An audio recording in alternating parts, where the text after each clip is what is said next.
In today's video, I'm going to teach you how to change Trello Workspace view. This is really handy if you want to see your work in different formats, like a calendar, a table, or a timeline, without leaving your current board. I'll walk you through it step by step, and by the end, you'll know exactly where to click and what each view is useful for. First, open Trello and go to the board where you want to change the view. This is your usual board view with lists and cards, the classic Trello layout. Make sure you're actually on the board itself, not just looking at the workspace home or the list of all your boards. You should see your board title at the top, along with the lists and cards below it.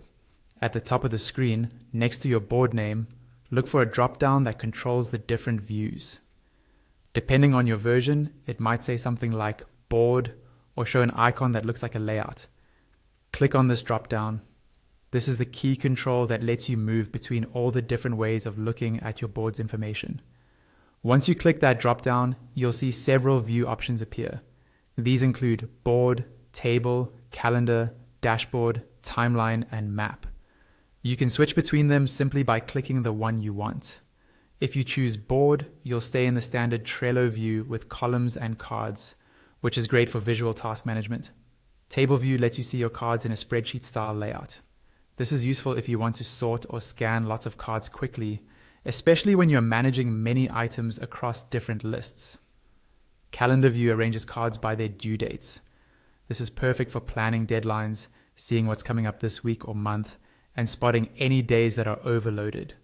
Dashboard view gives you a more analytical perspective, with charts and summaries. It helps you understand workload, number of cards, and other metrics at a glance. Timeline view shows your cards along a horizontal timeline, which is ideal for project planning, scheduling phases, and seeing how tasks overlap over time. Finally, map view displays cards that have location data on a map, which is useful for location-based tasks or events. You can move between these views at any time using the same drop-down next to your board name. That's all you need to do to change your Trello Workspace view.